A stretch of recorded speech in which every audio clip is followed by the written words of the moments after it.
So one of the most common questions I get asked a lot is, how often do you change the litter inside your chicken house? And when I tell people that never, they never believe it. I don't know why. Well, in today's video, I'm going to be teaching you how I do it, and I'll be giving you the best advice and tips on how to get to that point. So please stick around. Hi guys, welcome to Farm Up with me, Dr. Daniel. I'm a very passionate farmer. I quit my medical profession just to pursue my passion in farming, and it's made me happy. So if this is your very first time on Farm Up, come on, hit that subscribe button, smash the notification bell. That way you never miss out on any of my uploads, because on this channel you learn everything to do with farming. Before, we had quite a number of animals, goats, sheep, cattle, in addition to the birds. Recently we got rid of most of them, just trying to focus and concentrate on these while we get better breeds of the bigger animals, So come on, you don't want to miss out on this. Just hit that subscribe button and smash the notification bell. So right now I'm inside one of my chicken houses. Inside here we have at least 3,000 birds, more than 3,000 parent stock birds, and I'll show you exactly what the litter looks like. Seen this? I can scratch it very nicely.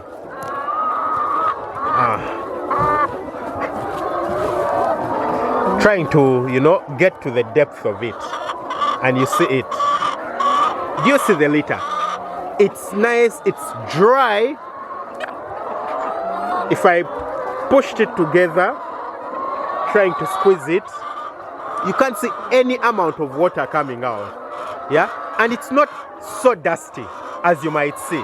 And this is the litter that's inside this entire chicken house right here. And guess how old this flock is? I brought this flock in on the 25th of May last year. 25th of May. So the flock is more than a year old. They probably moved here in maybe June, July, August. Maybe in August or September they moved inside here. But they have been inside here for at least 1 year. And that's what the litter looks like. And by the time I get to the point of laying them, getting them out of here, I'm not going to have changed the litter even once. So today I'm going to be answering the question of how often you do need to change the litter. Let me just explain a few things. You see, what would you answer someone or explain to someone if they asked you, how often do you mow your lawn? How often do you slash your compound? The answer is plain. I slash it when need be, because during the rainy season the grass grows quicker, so I need to slash it more often, and during the dry season the grass grows slower. For me, I never change the litter inside my chicken house. Never. And that's because I never need to. It has lots of advantages. Number one, it's time saving for me. I don't need to waste time moving inside here. Removing this litter and replacing it with new litter would take a lot of time, having to get shovels and put it all together in clumps, put it inside bags, take it outside the house. It would need lots of labor over a very long time. So that would be very time wasting. It's better if I can avoid it, isn't it? Number two, it's very costly, because I would have to bring in new litter, and that means I need to buy the new litter. I need to put in money to purchase the new litter. So why would I have to purchase new litter if I can find a way of making sure that I don't purchase the litter and use the same litter for the entire time the birds are here? If it's 2 years, it's okay. But number three, and most importantly, and this is most common for the layer farmers, removing litter distracts the birds. It distracts the birds so much. Now I know it's really loud inside here, but I really hope you guys don't mind that. Removing the litter really distracts the birds, and if they are laying, that time when you're removing the litter, throwing the litter around into bags and everything, it scares them, it stresses them, and that means that their production is going to fall. It is certainly going to fall, and getting back to that point means that it's going to take some time, maybe a week, to get back to that point, and that's money that I'm losing. So if I could do everything that I can to avoid that drop, why not? So the first thing that you would ensure that you never need to change the litter inside your house is by putting enough litter inside your house. I've gone to farms where people put like a quarter a centimeter, or even even less than a quarter of a centimeter of litter, very thin. That's useless. As soon as the birds poop on it, it's going to get wet. Let me just show you guys exactly what I have inside my house. I'm going to attempt to, dig out using my hand. It's so easy that I can even just use my hand. I don't need a hoe. So that shows how dry it is, I'm probably maybe 3-4 inches in. I'm trying to look and get to the concrete at the bottom. And I haven't yet reached there, you can imagine. Yeah? Oh my God. Yeah? We haven't gotten to the concrete at the bottom. Will I even get there? I don't know. And that's how easy it is. It shows you how dry it is. You know, it just shows you how dry it is. Yeah. So maybe I've gotten to the bottom. So I have at least 6 inches over here of thickness. Yeah. And you can see that the litter is actually down here. We don't just have wood shavings. If I got it out, it's not just like plain hardwood shavings. These have been mixed. Yeah. So what happens is that the litter, the top litter keeps going to the bottom, and the bottom litter keeps coming to the top. And that happens when the birds scratch. If you look around, the birds are very good at scratching. Yeah. Let's move to some points and you'll see what happens. For example, you see what's happening in this area? You see this? This is birds scratching. They have been scratching this area. So as they scratch the litter, they turn it, the down goes up and the up goes down. And that ensures that the droppings never remain and that the place always remains dry. So it's very, very, very important that your litter is quite an amount of litter. You need a good thickness of your litter. Let's try to cover up this hole. That way it never causes us any issues. I usually go for 5-6 inches, but the minimum should be 3 inches.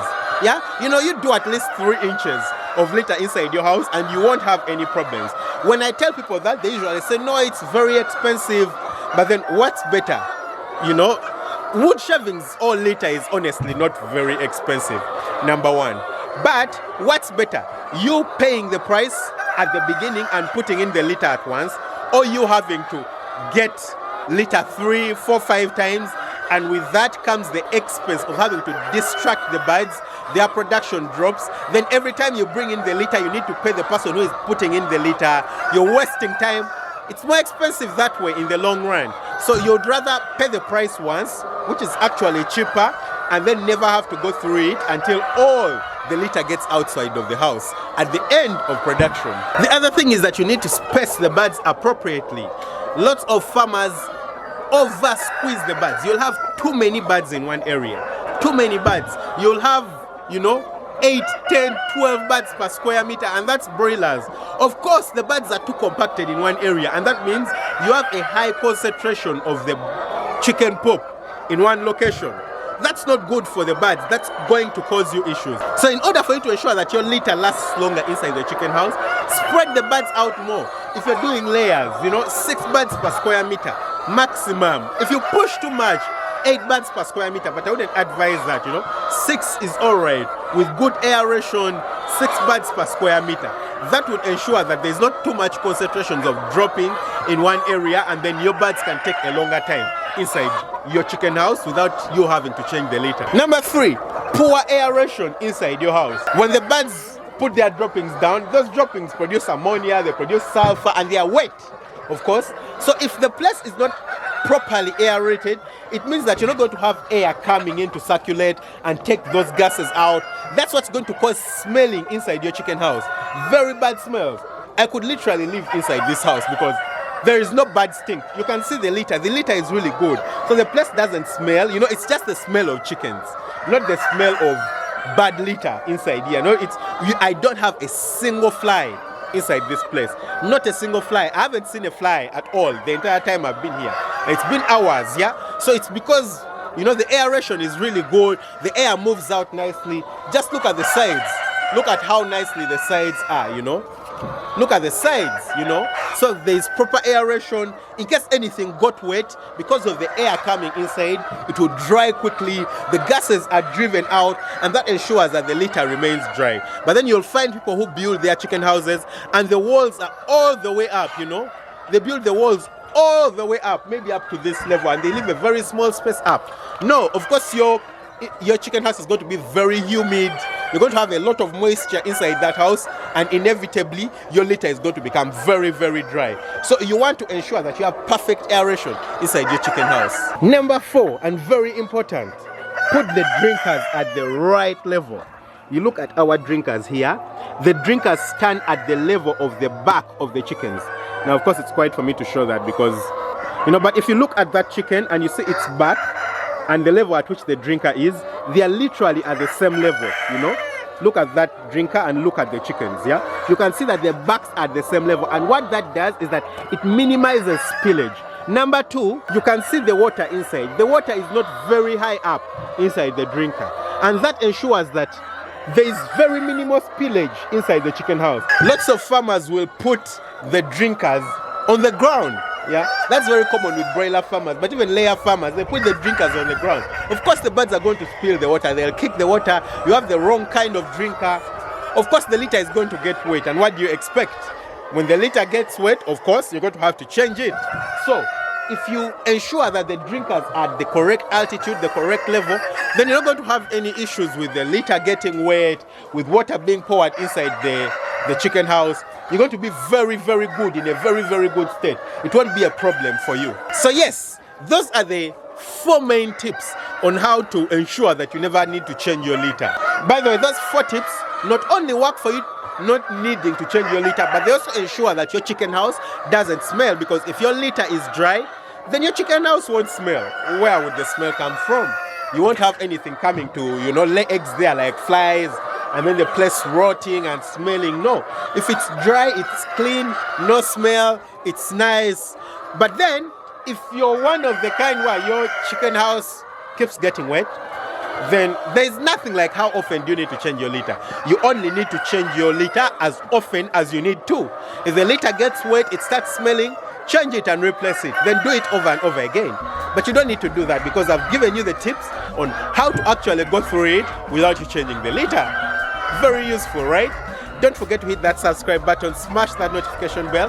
That way you never miss out on an upload. Lots of love. Bye-bye.